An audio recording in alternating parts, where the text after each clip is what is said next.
ओम नमो भगवते वासुदेवाय। ओम नमो भगवते वासुदेवाय। ओम नमो भगवते वासुदेवाय। ओम नमो भगवते वासुदेवाय। ओम नमो भगवते वासुदेवाय। ओम नमो भगवते वासुदेवाय। तो आज हम पढ़ रहे हैं स्कंद 10 अध्याय 36 श्लोक संख्या 21 to 24। तो श्लोक संख्या 21 to 24। अब 21 डिस्प्ले कर रहे हैं।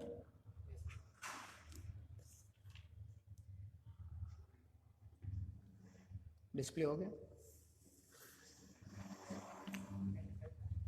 We can chant prayers by that time. Om Ajnantramandarasya Jnananjanashalakaya Chashmadurmilitam Yena Tasmai Shri Gurave Namah Shri Chaitanya Manobhishtam Sthapitam Yena Bhutale Swayam Rupa Kadamayyam Dadati Swapadantikam Vandeham Shri Guru Shri Utapatakalam Shri Guru Vaishnavamsa Shri Rupam Sagrajatam Sahagana Radhinatam Yutam Tam Sadevam Savadetam Savadhutam Parijanan Sahitam Krishna Chaitanya Devam Shri Radha Krishna Padam Sahagana Lalita Shri Shakamritam Sadam Namo Vishnupadaya Krishna Prishtaya Bhutale Srimate Bhaktivedanta Swaminiti Namini Namaste Saraswati Deve Gauravani Pracharine Nirvishesha Shunyavadi Pashyadeshitarane Namo Mahavadanyaya Krishna Prema Padayate Krishnaya Krishna Chaitanya Namne Gauratache Namah He Krishna Karuna Sindhu Dinabandhu Jagatpate Gopesha Gopika Kanta Radha Kanta Namostute Tapta Kanchana Gaurangi Shri Radhe Vrindavaneshwari Vrishabhani Sute Devi Pranamami Hari Priye Vanchakalpataruvaisya Kripa Sindhudev Cha Patitanam Pavanebhyo Vaishnavibhyo Namo Namah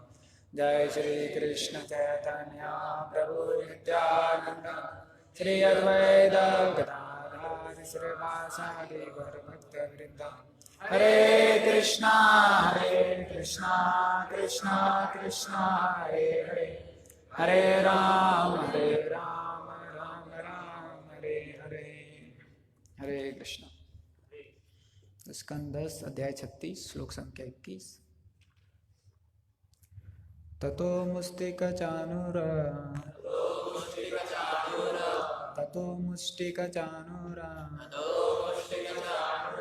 सल्तोषल्कादिकान् अमात्यान् हस्ते पांचैव समाहूया भोजरात् ततो मुष्टिकचाणूरा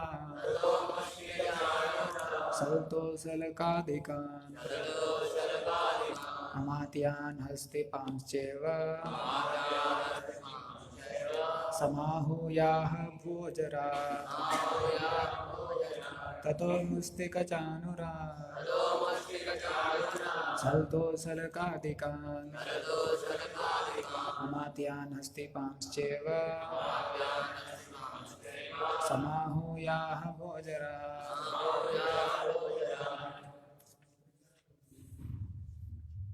लोकेश्वर को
ततो मुष्टिकचाणूरा शरदो शरदादिका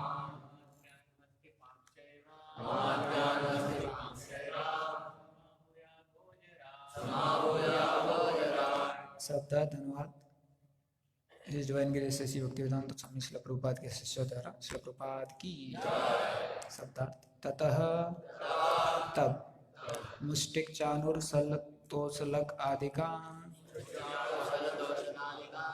मुष्टिक चाणूर सल तोसल इत्यादि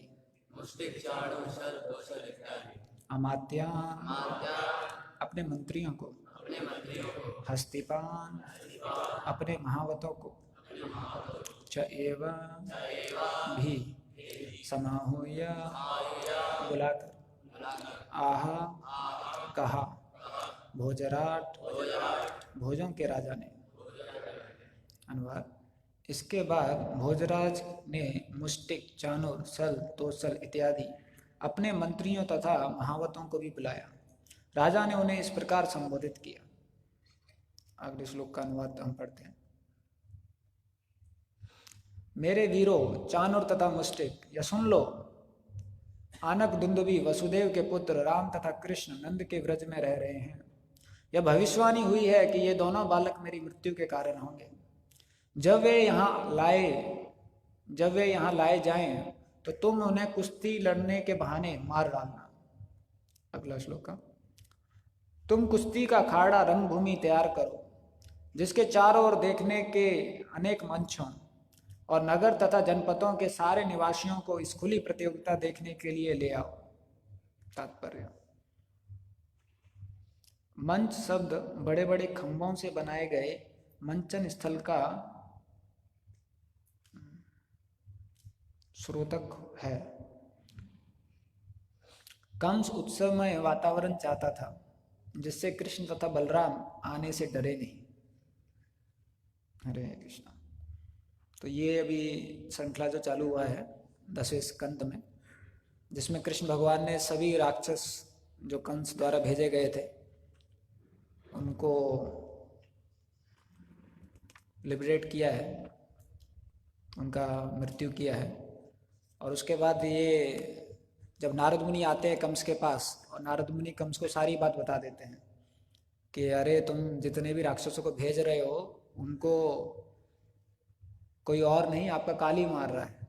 क्योंकि कंस को बहुत doubt होता था कि मार कौन रहा है क्योंकि वो भगवान अपने आप को छुपा के रखे हुए थे। तो कंस को समझ में नहीं आ रहा था कि इतने बड़े बड़े वीर और योद्धा जिनको मैं भेज रहा हूँ और बिना नोटिस के और बिना जानकारी के और बिना डिक्लेरेशन के मार दिया जा रहा है। कोई बड़ा टेररिस्ट ग्रुप कुछ एक्टिविटी करता है तो वो डिक्लेयर कर देता है कि पुलवामा अटैक हमने किया था, लेकिन यहाँ पर बेचारे कंस को कोई इन्फॉर्मेशन भी नहीं दी जा रही थी। तो कंस बड़े चिंतित थे कि ऐसा कैसे हो रहा है। फिर बाद में जब नारद मुनि ने उनको सारी सच्चाई बताई कि हे मूर्ख, जितने भी राक्षस तुम भेज रहे हो वो छोटे से बालक के रूप में जो तुम्हारा काल है, जो अभी छोटे से बालक के रूप में है, वो उनका वध कर रहा है।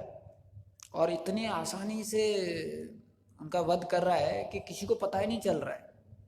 ना कोई बड़ा कुछ हथियार इस्तेमाल कर रहा है वो, और ना ही जैसे आपके राक्षस जाके चिल्लाते हैं वैसा चिल्लाहट कर रहा है। वो चुपचाप काम कर देता है अपना, और आपको तो खबर भी नहीं आती है। आपके जो राक्षस जाता है उसके साथ जो लोग जाते हैं उनका भी वध हो जाता है।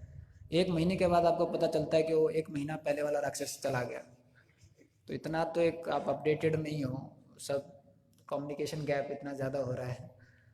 तो फिर जब कंस को ये सब चीज़ पता चलता है नारद मुनि से, तो कंस बहुत गुस्सा हो जाते हैं कि अरे मैं तो बहुत लाइटली ले रहा था इसको, मुझे लगा कि गलती से कई बार हम किसी को भेजते हैं कोई एक्सीडेंट में ही मर जाता है, वो पहुंचा ही नहीं वहाँ पर। तो मुझे लगा मेरे राक्षसों की कमी है, उनका ही प्रारब्ध की वजह से वो मर रहे हैं, लेकिन ये तो काल मार रहा है। तो कंस बहुत चिंतित हो जाता है कि अरे ये तो गड़बड़ हो रहा है, मेरे को लगा कि मेरा समय ऐसा चल रहा है और इन लोगों का भी समय ऐसा चल रहा है, उसकी वजह से ये हो रहा है। लेकिन असली में तो ये जो समय काल के रूप में आया है उसकी वजह से हो रहा है। तो फिर कंस बहुत ज़्यादा क्रोध में आ जाते हैं कि मैं तो देवताओं को हरा चुका हूँ, बड़े बड़े जो देवता हैं वो उनको मैं हरा चुका हूँ, और पूरा जो सृष्टि है उसको मैं अपने नियंत्रण में ले चुका हूँ। लेकिन शास्त्रों में ऐसा वर्णन है, एक देवता है जिसको कोई नहीं हरा पाया है, वो है यमराज। जब रावण सारे देवताओं को हराता है तो उसके बाद वो सोचता है मैं यमराज के पास जाता हूँ लड़ाई करने के लिए। तो जब यमराज के पास जाता है तो नर्क में जाता है लड़ाई करने के लिए, तो वहाँ बहुत सारे यमदूत मिलते हैं उसको। तो यमदूत रावण के ऊपर अटैक करते हैं, तो रावण उन सब यमदूतों को मार देता है। तो ये खबर फिर यमराज के पास पहुँचती है, तो यमराज आता है अपना रथ लेके। और ऐसा कहा जाता है जब यमराज आता है अपना रथ लेके तो इसका इतना ज़्यादा चकाचौंध रहता है कि रावण आँख खोल के देख नहीं पा रहा था कि कौन आया है।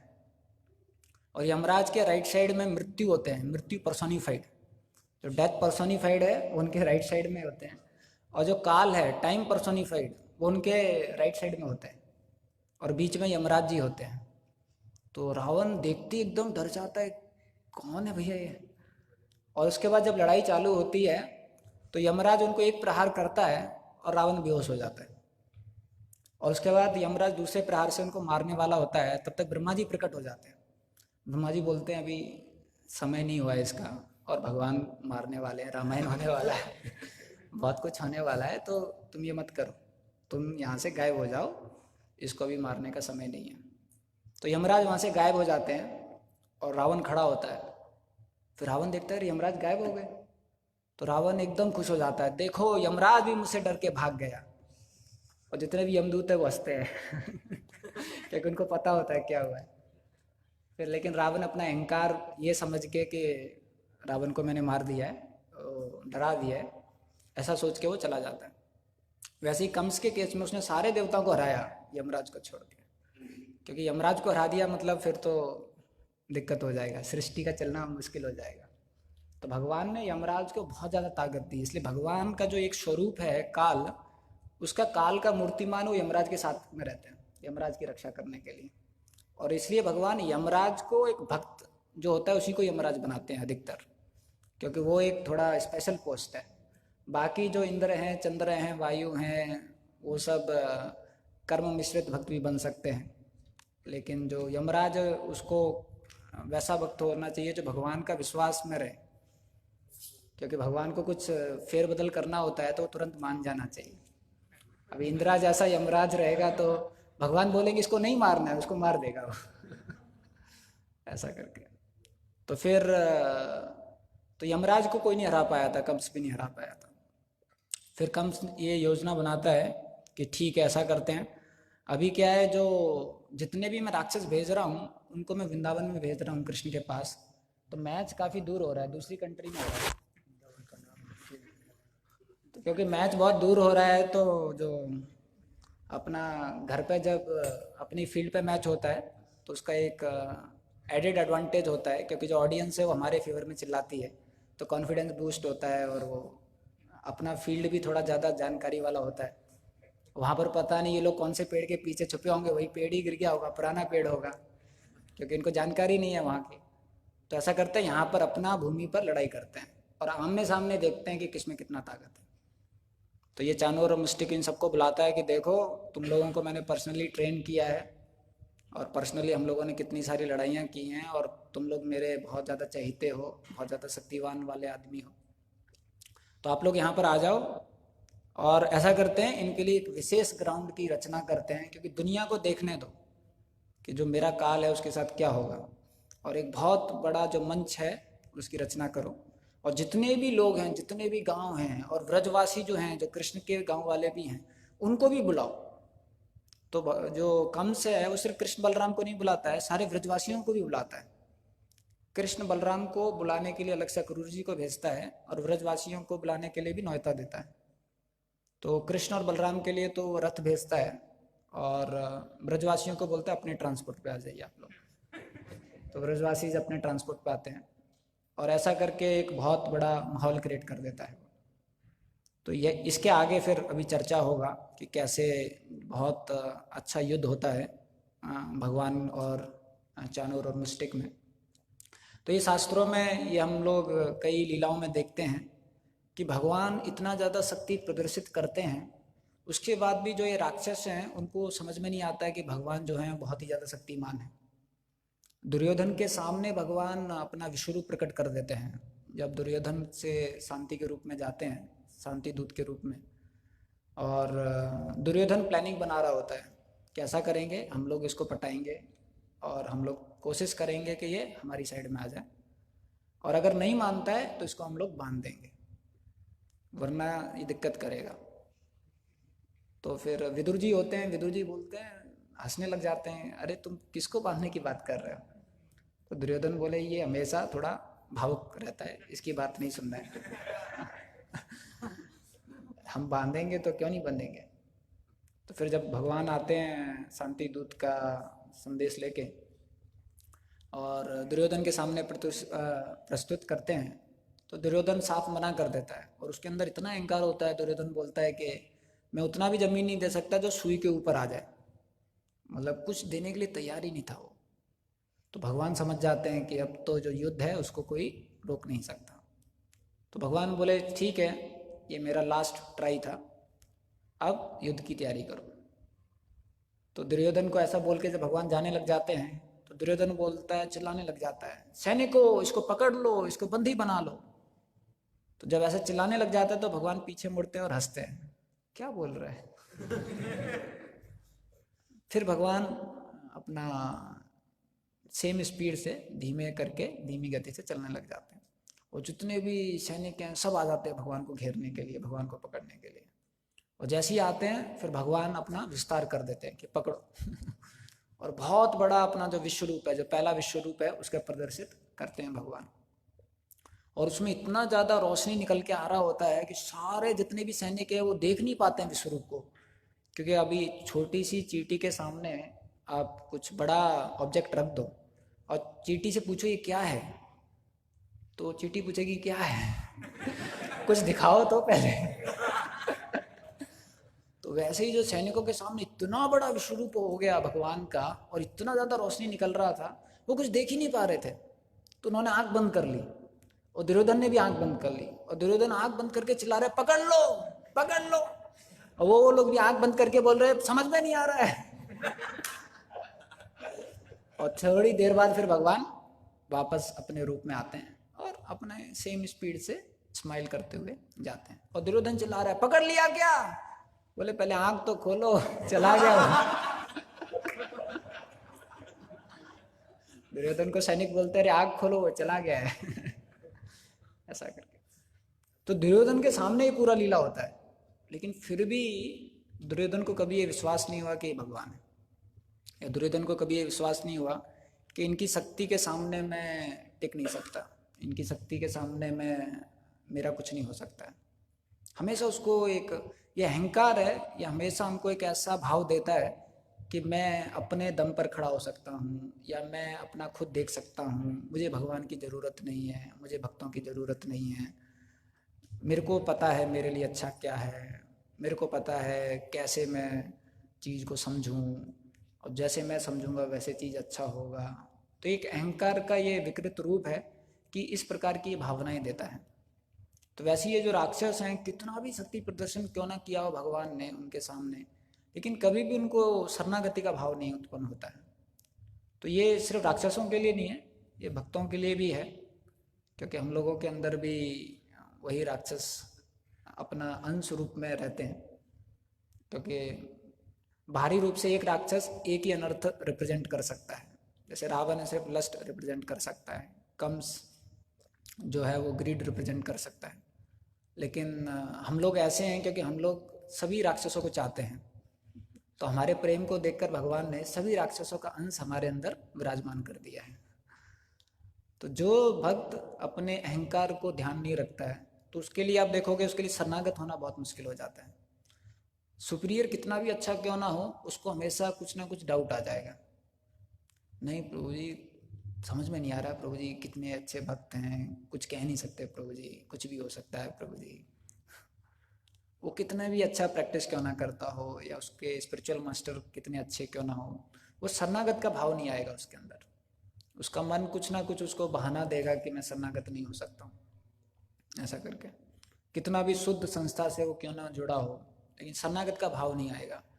उसको इतनी सुस्त संस्था में भी कुछ ना कुछ कमियां दिखाई देंगी कि नहीं नहीं नहीं, वो प्रभुपाद जी के शिष्य तो शुद्ध हो गए, लेकिन हर कोई थोड़ी ना शुद्ध हुआ, और मैं देखता हूँ आसपास उन लोगों में इतना कमी है, तो कैसे विश्वास कर सकते हैं प्रभुपाद जी के ऊपर और संस्था के ऊपर। और भगवान के नाम का इतना गुणगान सुन लेगा वो, उसके बाद भी शरणागत नहीं होगा। अरे मैं भी तो जप कर रहा हूँ, मेरे साथ तो उतना कुछ हो नहीं रहा है ऐसा करके। तो जो अहंकार है ये सच्चाई को देखने नहीं देता है, जो शास्त्रों में ट्रुथ है उसको देखने नहीं देता है। तो जितने भी राक्षस हैं ये भी कभी भी शरणागत नहीं हो पाए भगवान को, और जबकि भगवान ने अंत समय तक इनको अपॉर्चुनिटी दिया। आप रावण का देखोगे तो भगवान ने कहाँ तक उनको अपॉर्चुनिटी दिया, इतने सारे उनको शांतदूत भेजे। इस द्वापर वाली लड़ाई में भी, कुरुक्षेत्र की लड़ाई में, कुंती महारानी मना करी आप मत जाओ, पांडवास बोल रहे, भीम बोल रहे भगवान बहुत हो गया, अभी युधिष्ठिर महाराज ने शांति दूत वगैरह सब कर लिया है, अब तुम भी जा रहे हो, अभी लड़ाई का तैयारी हो गया है, मेरा तलवार वगैरह सब बाहर निकल गया है, अभी आप मत जाओ। भगवान बोले नहीं, एक ट्राई करने दो। तो उसमें भी भगवान आप देखोगे अपनी कृपा दिखाने के लिए अंतिम कोशिश करते हैं। और रावण के केस में भी आप देखोगे कितना सारा कोशिश किया गया कि अब शरणागत हो जाए, अब शरणागत हो जाए। और भगवान राम जब सुग्रीव जी जब विभीषण जी आते हैं, उस समय पर भी भगवान राम आस लगा के बैठे हैं कि रावण शरणागत हो सकता है, और भगवान बोलते हैं कि अगर ये शरणागत हो जाएगा तो मैं इसको वापस माफ कर दूंगा, मैं इसको अपना मान लूंगा। तो भगवान राम उस समय तक पर शरणागति के लिए तैयार रहते हैं। लेकिन राक्षस का अहंकार इतना ज़्यादा होता है कि वो अंतिम समय तक शरणागत नहीं होता है ऐसा, और उसकी वजह से फिर उसको दिक्कत हो जाता है। वैसे ही हम सुनते हैं हिरण्यकश्यप की लीला में जब नरसिंहदेव जी का प्राकट्य होता है, तो उनका जो प्राकट्य भगवान उसी में इतना ज़्यादा शक्ति प्रदर्शित करते हैं जिससे कि डर जाए, क्योंकि इतना ज़्यादा भयंकर आवाज़ करते हैं भगवान। देवी देवता जो ऊपर है गंधर्व लोक में जो गा रहे होते हैं, उनके वाद्य जो इंस्ट्रूमेंट है वो गिर जाते हैं, बोलते हारमोनियम कहाँ गया और जो बाकी देवी देवता होते हैं जो डांस कर रहे होते हैं वो गिर जाते हैं, ये प्लेटफॉर्म हिल क्यों रहा है, इतना ज़्यादा गर्जना करते हैं। और ये जो हिरण्यकशिपु होता है वो भी गर्जना सुन नहीं पाता है, कान बंद कर लेता है, फट जाएंगे लग रहा है, लेकिन इतना कुछ होने के बाद भी उसको क्या लगता है, मार दूंगा, ये जो कुछ भी है इसको मैं मार दूंगा। और वो साइज देखता है कि मेरा साइज बहुत छोटा सा है उनके सामने, और ये बहुत बड़ा विकृत और विराट रूप ले रखा है, और वो समझ भी नहीं पाता है, वो सब याद भी करता है, ब्रह्मा जी से मैंने क्या मांगा, फिट हो रहा है क्या, और देखता है कि अरे ये तो इंसान भी नहीं है, और क्या था जानवर, अरे जानवर भी नहीं है, अरे दोनों का कॉम्बिनेशन है। सब देखता है, वो देखता है कि जितना भी मैंने वरदान मांगे थे उसके विपरीत चल रहा है। समय भी देख लेता है कि दोपहर में प्रकट हुए, अभी शाम आने वाली है, समय भी देख लेता है, अगर रात को प्रकट होते हैं, अर्ली मॉर्निंग प्रकट होते तो खेलता रहता शाम तक, सब कुछ देख लेता है, और उसको आभास भी होने लग जाता है कि हो सकता है कि मेरा मृत्यु हो जाए। और भागवतम में आता है कि भगवान क्या करते थे, उसको पकड़ लेते थे, और वो बहुत ज्यादा छटपटाता था, अपने आप को छोड़ने की कोशिश करता था, भगवान पकड़े रहते थे, और फिर जब बहुत ज्यादा छटपटाता था फिर भगवान छोड़ देते थे, और फिर उसको अहंकार आ जाता था, अब मार दूंगा तो भगवान ने 3-4 बार कोशिश किया, फिर जब सही समय आ गया तो भगवान ने उसको पकड़ा, फिर बाहर लेके जाने लगे, गेट पे रोक दिया, बोला हो गया अभी और वहीं पर फिर भगवान उसको अहंकार को निकाल देते हैं। तो हम देखते हैं कि जो हठी जीव होता है वो शरणागत नहीं होना चाहता है। तो 2 कारणों की वजह से जीव शरणागत नहीं होता है, या तो अहंकार या उसकी आसक्ति। तो शास्त्रों में आपको 2 प्रकार के उदाहरण मिलेंगे। कुछ जीव जो अहंकारवश शरणागत नहीं हो पाए, जिसमें अधिकतर जो राक्षस श्रेणी है वो आती है अहंकार में। दूसरे प्रकार के जीव हैं जो आसक्ति के कारण शरणागत नहीं हो पाते, इसमें साधका भी आते हैं, इसमें जो जीव भोग करना चाहते हैं वो भी आते हैं। तो इनको पता है कि भगवान को हमें शरणागत होना है, लेकिन भगवान को शरणागत होने के लिए ये जो अपनी आसक्ति है उसको छोड़ नहीं पाते हैं, और इनको सब कुछ पता रहता है लेकिन जो अपनी आसक्ति है उसको छोड़ नहीं पाते हैं।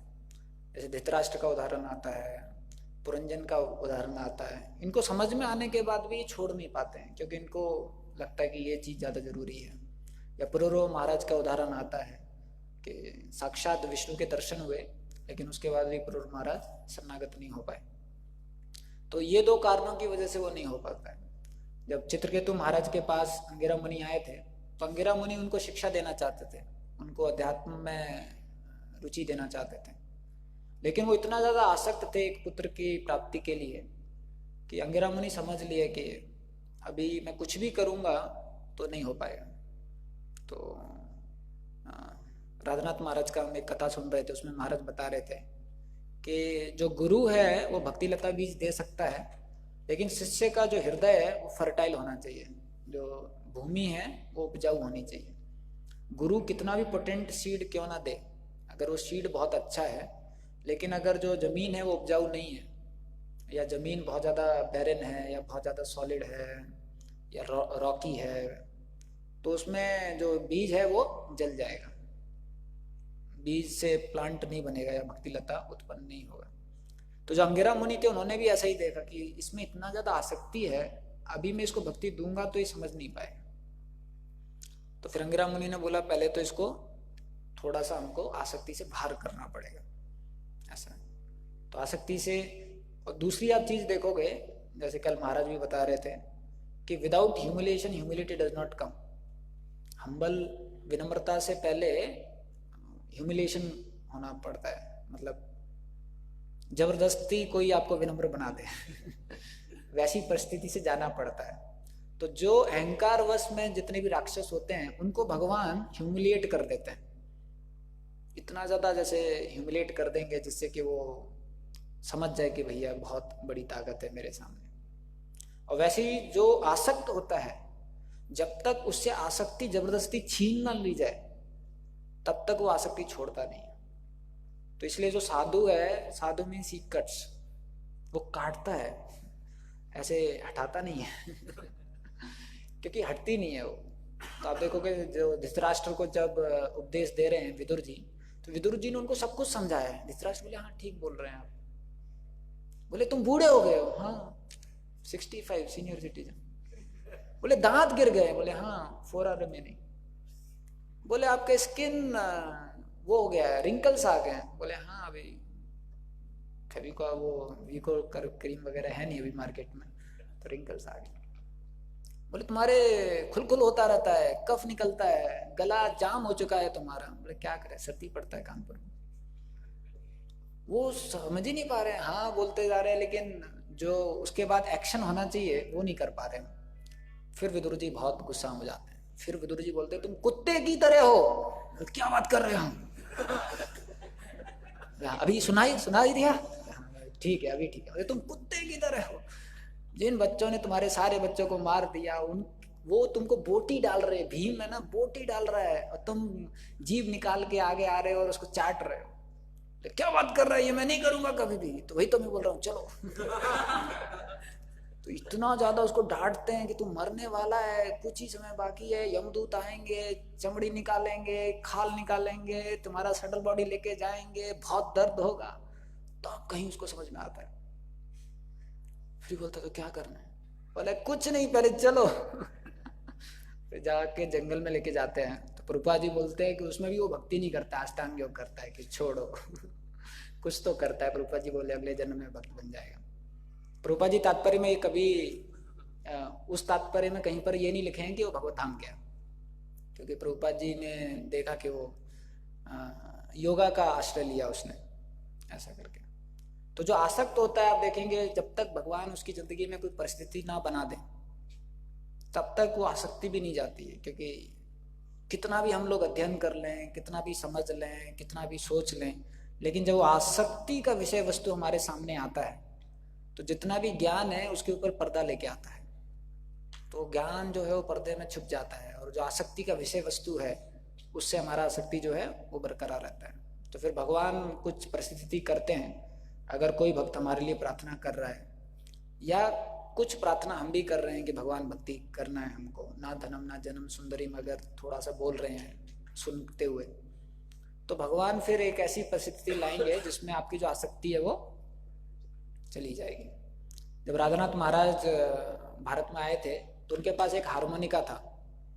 हारमोनिका आप समझे, वो ऐसा रहता है जो ऐसे ऐसे करके बजाते हैं। हाँ, आप लोगों ने बजाया होगा, बहुत सस्ता आता है वो। क्योंकि जब हम छोटे थे तो हमारे घर में बहुत सारे दे देते थे गिफ्ट के रूप में। मेले वगैरह में बहुत मिलते थे। तो जब महाराज ने भक्ति का मार्ग लिया तो समझ गए कि अब ये सब चीज़ तो नहीं कर सकते। फिर महाराज सोचे लेकिन मेरे को बहुत पसंद है, इसको मैं त्याग कैसे कर सकता हूँ। तो महाराज बोले लेकिन भक्ति करना है, मैं आया तो भक्ति करने के लिए। तो महाराज गंगा नदी के बगल में जाते हैं और बहुत ज़्यादा चिंतन करने लग जाते हैं। और महाराज हारमोनिको को याद करने लग जाते हैं, कैसे इसने मेरे को सहारा दिया जब मैं अकेला था, जब मैं बहुत ज़्यादा दुखी होता था तो यही मुझे सहारा देता था। फिर महाराज बोले लेकिन अभी मैंने निश्चय कर लिया है कि मैं भक्ति करना चाहता हूँ, भगवान का आश्रय लेना चाहता हूँ। तो महाराज बहुत ज़्यादा ऐसे चिंतन करते हैं। उसके बाद प्रार्थना के साथ उस हारमोनिका को गंगा नदी में डाल देते हैं, ऐसा करके। तो जो आसक्ति है उसको करना बहुत मुश्किल हो जाता है जब तक कि किसी शुद्ध भक्त की कृपा ना हमारे ऊपर हो जाए या भगवान की कोई विशेष कृपा हमारे ऊपर ना हो जाए। इसलिए भगवान बोलते हैं कि जिस पर मैं विशेष कृपा देता हूँ मैं क्या करता हूँ, उसकी आसक्ति ले लेता हूँ। तो जब हमसे कोई आसक्ति लेता है तो हमको लगता है कि बहुत ज़्यादा हमारा दुर्गम आ गया है, शनि चढ़ चुका है हमारे ऊपर। और भगवान बोल रहे हैं कि जब मैं किसी की आसक्ति लेता हूँ तो शनि नहीं है, मंगल है। लेकिन हमको मंगल नहीं दिखाई देता है, हमको शनि दिखाई देता है। क्योंकि हमको ऐसा लगता है कि बिना आसक्ति के कैसे जीवन चलेगा, ऐसा है।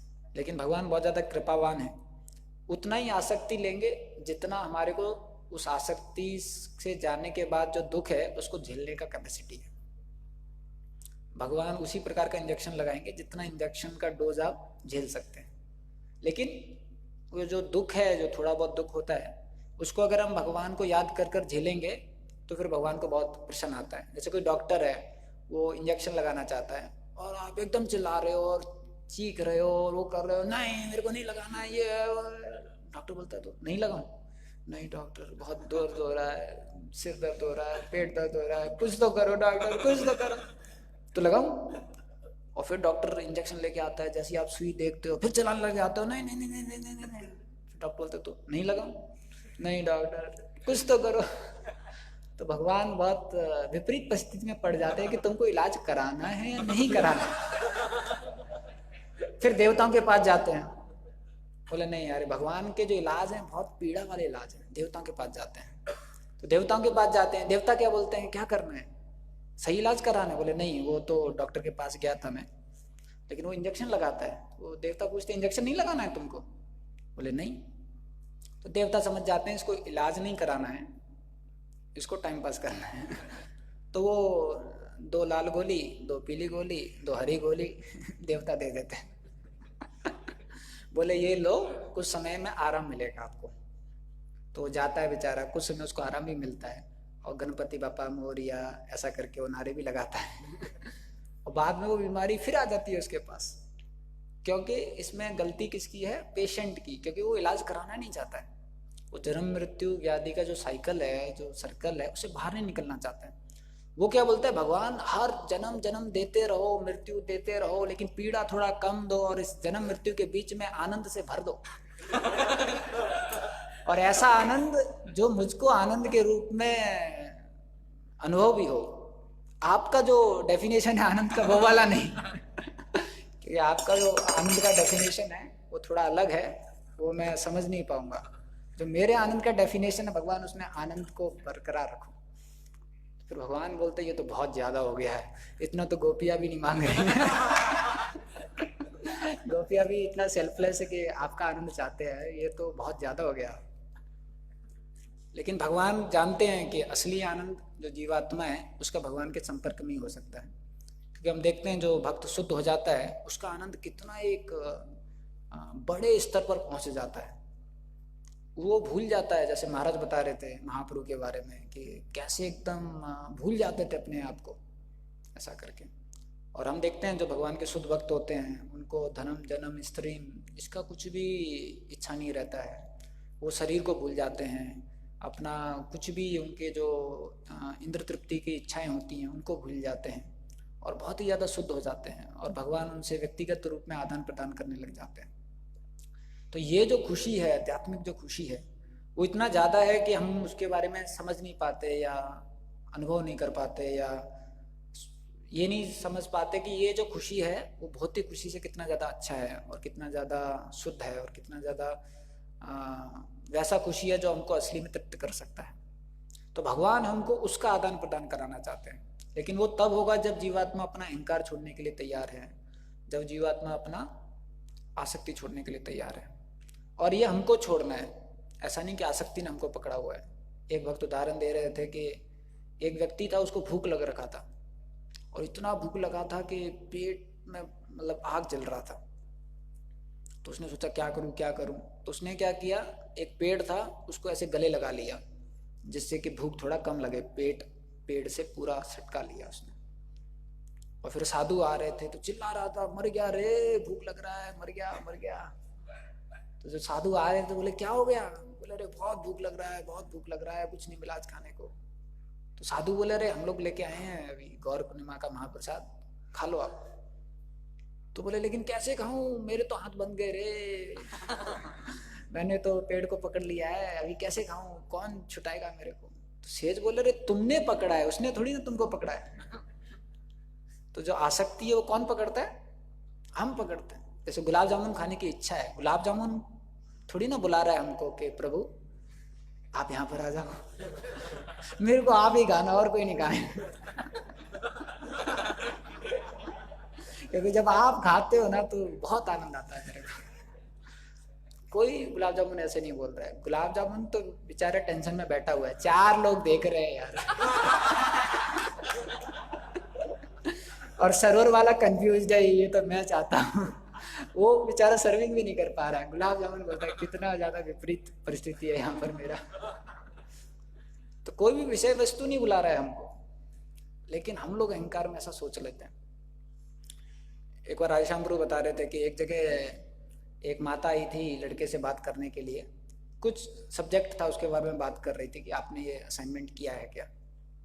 तो लड़के ने बताया हाँ हमने असाइनमेंट किया है और ऐसा ऐसा है।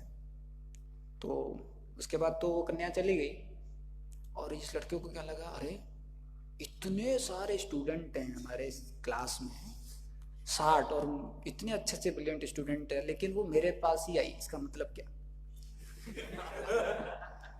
तो वो सपने ही सोचने लग गया और देखने लग गया कि ये जरूर मेरे को कुछ चाहती है। तो वो सोचा कि मैं जाके थोड़ा पता कर लेता हूँ। तो जाके पता करने की कोशिश करता है और माता उसको एक लगा देती है।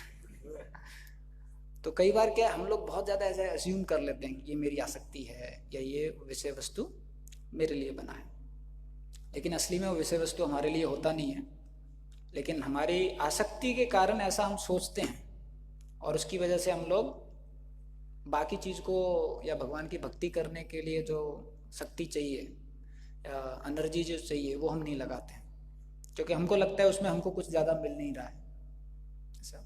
क्योंकि जो ट्रांजिशनल पीरियड है उसमें थोड़ा समय लगता है। अभी आप पूरा भौतिक चीज़ों में लगे हुए हो और आध्यात्मिक चीज़ों के बारे में सिर्फ सुन रहे हो, तो बिल्कुल भी एक्सपीरियंस नहीं है। अभी एक्सपीरियंस करना है तो उसके लिए थोड़ा सा प्राइस पे करना पड़ता है। थोड़ा समय के लिए आप माला जप करो, थोड़ा समय के लिए भक्तों का संग लो, थोड़े समय के लिए भागवतम पढ़ो, थोड़े समय के लिए इसको छोड़ दो, तब आप उसको एक्सपीरियंस कर पाओगे। अभी क्या यहाँ थोड़ा सा आते हैं, थोड़ा सा छूते हैं, फिर एकदम वापस और यहाँ पर पूरा नहा रहे हैं, धो रहे हैं, सब कुछ हो रहा है और फिर बोल रहे हैं प्रभु जी मन नहीं लग रहा है, प्रभु जी भगवान का नाम करने में, प्रभु जी इस करने में मन नहीं लग रहा है। एक और आप चीज देखोगे, इस दुनिया में मन कुछ भी करने में नहीं लगता है, लेकिन हम लगाते हैं, क्योंकि हमारे को ऐसा विश्वास होता है कि यहाँ मैं मन लगाऊंगा तो मुझे कुछ मिलेगा। आप देखोगे जो टॉपर होते हैं उसको भी पढ़ने का मन नहीं करता है। मैं बड़े बड़े टॉपरों से बात किया हूँ, मैं उनसे पूछा हूँ कि आपको इसमें रुचि है क्या पढ़ने में। बोले ना रुचि है ना खुशी तो बोले फिर आप ये क्यों मैकगिल की किताबें पढ़ते हो, गे हेलरी की किताबें पढ़ते हो, विल इंटन की किताबें पढ़ते हो? बोले क्योंकि मेरे को आगे रहना है। तो मैं कहा आपको आगे क्यों रहना है? क्योंकि ऐसा मेरे को समाज ने डेफिनेशन दिया है कि पीछे रहूंगा तो मुझे दुख रहेगा, आगे रहूंगा तो मुझे खुशी अनुभव होगी। तो मैं बोला आप अभी आगे हो या पीछे हो? बोले आगे हूँ, फर्स्ट हूँ मैं। तो अभी आपको दुखी है या खुशी है? बोले खुशी तो थोड़े समय के लिए रहती है, जिस दिन रिजल्ट आता है, उसके बाद दुखी है कि अगली बार भी आना है। तो बोले पूरा जिंदगी तो मेरा दुखी में जा रहा है। तो मैं कहा फिर आगे क्यों, पीछे आ जाओ। बोले लेकिन पता नहीं मन नहीं मान रहा है, मन बोलता है नहीं आपको खुशी कब मिलेगी, आगे ही होगी। तो आप देखोगे उसमें भी वो मन लगा रहा है, लग नहीं रहा है उसका, वो लगा रहा है। क्यों? क्योंकि उसको विश्वास है आगे जाके इसमें मेरे को तरक्की मिलेगी, कुछ तो होगा, कैसे भी करके कुछ तो होगा, ऐसा करके। तो आप हर जगह देखोगे तो लोग मन लगा रहे हैं। कोई शादी करना चाहता है तो उसमें भी वो देखता है कि कितनी सारी समस्याएं हैं, अपने खुद के परिवार को देखता है, रिश्तेदार के परिवार को देखता है, अपने दोस्तों को देखता है, उसके बाद भी वो यार ट्राई कर लेता है। बोलेंगे प्रभु इतना हैवीली एक्सपीरियंस्ड। उसका बोलता है यार विश्वास तो करना चाहिए ना, भगवान हर किसी के साथ थोड़ी ना करेंगे ऐसा। लेकिन आप देखो जब भक्ति की बात आती है वहां विश्वास नहीं करते हैं। शास्त्र उदाहरण पे उदाहरण दे रहा है, यार तुम कितने भी पतित हो, मृगारी हो, वाल्मीकि हो, कुछ भी हो, आपका उन्नति हो सकता है। फिर वहां डाउट हो जाता है यार लेकिन मैं तो विशेष कैटेगरी में, मेरा उद्धार नहीं हो सकता यार। बोले अरे जगाई मदाई का उद्धार हो गया। बोले यार वो तो ब्राह्मण परिवार से थे और उनके लिए तो साक्षात महाप्रभु आए, नित्यानंद प्रभु आए ना। तो मैं ब्राह्मण परिवार से हूँ ना, साक्षात महाप्रभु हैं, नित्यानंद प्रभु हैं, मेरा नहीं हो सकता। उनको कितना भी, अरे प्रभुपाद जी के शिष्य जिन्होंने प्रभुपाद जी को देखा नहीं उनका उद्धार हो गया। बोले लेकिन वो लग रहा है पिछले जन्म के भक्त होंगे, पिछले जन्म में सब कुछ हो गया उनका, इस जन्म में तो सिर्फ लास्ट मैच चल रहा है उनका, मेरा तो भी चालू हुआ है। तो आप देखोगे मन लगने नहीं देता है। ऐसा नहीं है कि हम लोगों को नेचुरली किसी चीज में मन लगता है, किसी चीज में नहीं लगता है, लेकिन हम लोग लगाते हैं। सुबह बाकी चीज तो छोड़ दो, सर्दियों में सुबह नहाने का मन नहीं करता है, फिर भी हम नहाते हैं क्योंकि मन को लगाना पड़ता है। मन का काम ही ऐसा है, कहीं लगता नहीं है वो। आप कहीं पर भी देखोगे मन नहीं लगेगा। आप इंद्र तृप्ति भी कर रहे हो तो थोड़ी देर बाद मन ही बोलेगा बहुत हो गया है, 4 गुलाब जामुन खा लिया, अभी बहुत हो गया। तो आप देखोगे मन लगता कहाँ है, कहीं नहीं लगता है मन बस हमको भटकाता रहता है और हम भटकते रहते हैं। इसलिए भागवत में आता है मनोरथेनी, मतलब रथ के ऊपर जो मन है वो सवार है, वो चला रहा है, इधर कभी इधर कभी इधर कभी इधर, और जीवात्मा बस चल रहा है उसके साथ साथ, ऐसा करके। तो इसलिए भागवतम में वर्णन आता है कि बहुत महत्वपूर्ण है कि हम भगवान का आश्रय लें। ट्रू, इसमें आप खोलेंगे अंतलीला 3.250, क्योंकि अगर इस बार हमने आश्रय नहीं लिया तो आगे आश्रय लेना बहुत मुश्किल हो जाएगा। ये विशेष समय है जिसमें महाप्रभु विशेष कृपा लेके आए हैं, नित्यानंद प्रभु विशेष कृपा लेके आए हैं, विशेष समय है। और हम सेनापति भक्त जब आए इस समय पर प्रभुपाद जी के रूप में, उस समय हमारा प्राकट्य हुआ है या जन्म हुआ है। तो अगर इस समय पर हम लोग भगवान की भक्ति नहीं करेंगे, इस समय अगर हम भगवान की कृपा नहीं लेंगे तो हमारे लिए आगे भक्त बनना बहुत मुश्किल हो जाएगा। और इसलिए भक्ति सरस्वती ठाकुर बोलते हैं, अगर आप उनके पास जाओगे कि गुरु महाराज मेरा मन नहीं लगता है, बोले नहीं लगेगा, इसलिए क्या करो, भक्ति सरस्वती ठाकुर क्या बोलते हैं, उसको मारो। किसको? मन को। कितना? 100 जूतों से मारो, वो भी बाटा के चमड़ी के 100 जूते, और 100 बार झाड़ू से उसको झाड़ो मन को, क्योंकि मन लगेगा नहीं। तो आचार्यों को भी पता है कि मन नहीं लगेगा हमारा, लेकिन साधक क्या करता है, वो अपनी जो बुद्धि की शक्ति है और जो वैष्णवों से उसको जो विश्वास आता है और वैष्णवों को जो प्रसन्न करने का उसकी जो इच्छा है, उसकी वजह से अपने मन को लगाने की कोशिश करता है जैसा भगवान चाहते हैं। तो इसमें जो ये लीला चल रही है ये वही है जो महाराज लीला ले रहे थे हरिदास ठाकुर का। तो जब माया देवी हरिदास ठाकुर को अट्रैक्ट करने के लिए आती हैं, और उसके बाद जब हरिदास ठाकुर उनका हृदय परिवर्तन कर देते हैं, तो माया देवी अभी क्या बोल रही है? ये दुर्गा जी खुद हैं जो हरिदास ठाकुर को बोल रही हैं। तो 3.250 तबे नारी कहे तारे करी नमस्कार,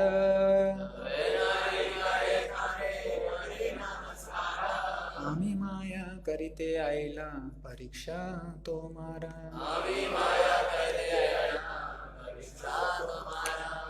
तो माया देवी बोल रही कि हरिदास, मैं दुर्गा हूं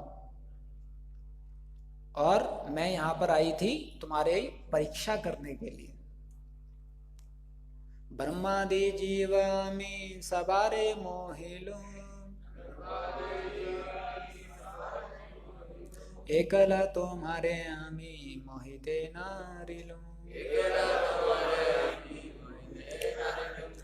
तो शी इज टेलिंग कि मैंने ब्रह्मा जी को भी मोहित कर लिया, लेकिन एक ही इस भौतिक दुनिया में जीव हुआ जिसको मैं मोहित नहीं कर पाई। उसका नाम मोहित नहीं है, उसका नाम हरिदास है। बोले मैं आपको मोहित नहीं कर पाया। अब उसके बाद दुर्गा जी बता रही है कि इस बार जो समय चल रहा है ये विशेष समय क्यों है। आगे आइए। माँ भागवत तुम्हें तुम्हारा दर्शने, तुम्हारा कृष्ण नाम कीर्तन श्रवणे, चित्त शुद्ध हैला चाहे कृष्ण नाम लैते, कृष्ण नाम उपदेशी कृपा कर मोते। माया देवी बता रही हैं कि अरे आप इतने अच्छे भक्त हो भगवान के, आपको सिर्फ देखने से, आपका जो भगवान का नाम है वो सुनने से मेरी जो चेतना है वो पवित्र हो चुकी है। अब मैं भी भगवान का नाम जप करना चाहती हूँ, तो कृपया करके आप मुझे कृपा दो और भगवान का नाम दो। चैतन्य अवतारे वहे प्रेमार्थ वन्या, सब जीव प्रेमे भाषे पृथ्वी हैला धन्या। फिर दुर्गा जी बोल रही है कि अभी बहुत विशेष समय आ गया है। ये विशेष समय क्या है कि महाप्रभु आए हैं, और महाप्रभु क्या लेके आए हैं? कृष्ण प्रेम लेके आए हुए हैं, और जितने भी जीव आत्माएं हैं वो इस कृष्ण प्रेम में डुबकी लगा रहे हैं। एवं आया ना भाषे से जीव चारा, कोटि कल्पे कभूतार नाही का निस्तार। और फिर वो बोल रही हैं अगर कोई जीव इस समय पर भगवान की कृपा नहीं लेता है, महाप्रभु की कृपा नहीं लेता है, भक्ति नहीं करता है, तो फिर मिलियंस ऑफ कल्पास में भी वो डिलीवर नहीं हो सकता है। अगर इस समय का फायदा नहीं उठाते हैं तो प्रभुपाद जी बोलते हैं एक कल्प मतलब ब्रह्मा जी का एक दिन, और ब्रह्मा जी के एक दिन में 1000 युग साइकिल होता है। एक युग साइकिल में सत्ययुग, त्रेतायुग, द्वापर युग, कलयुग। तो मतलब कि आप मिलियंस ऑफ कल्पास में भी आपका उद्धार नहीं होगा। तो ये बहुत विशेष समय चल रहा है जिसमें उद्धार हो सकता है। तो जब महाप्रभु तपन मिश्रा से मिलते हैं, और जब तपन मिश्रा को छोड़कर महाप्रभु जा रहे होते हैं, प्रभु इसको खोलो, आदि लीला 16.15, तो तपन मिश्रा रोने लग जाते हैं, महाप्रभु आप मुझको छोड़ के जा रहे हैं। महाप्रभु बोले आप चिंता मत कीजिए। फिर महाप्रभु ये बहुत अच्छा श्लोक बोलते हैं जिसके साथ हम विराम देंगे। हुआ प्रभु तुष्ट हैया साध्य साधन कहिला, नाम संकीर्तन कर उपदेश कैला। तो महाप्रभु बोलते हैं आपको चिंता करने का जरूरत नहीं है। इस युग में एक विशेष तरीका है भगवान की भक्ति करने का और भक्ति में उन्नत होने का। आप बस यहीं पर रहो और भगवान का नाम जप करो। तो महाप्रभु बोलते हैं अगर आप ये करते रहेंगे तो आपका भक्ति में उन्नति हो जाएगा। और दुर्गा जी भी बोल रही हैं कि अब मैं भी भक्त बन चुकी हूँ, तो जो कृष्ण का नाम जप करेंगे उनको मैं नहीं तड़ पाऊंगी, और उनके पास अपॉर्चुनिटी है कि वो भगवान का भक्त बन सकते हैं। हरे कृष्णा। श्रील प्रभुपाद की जय।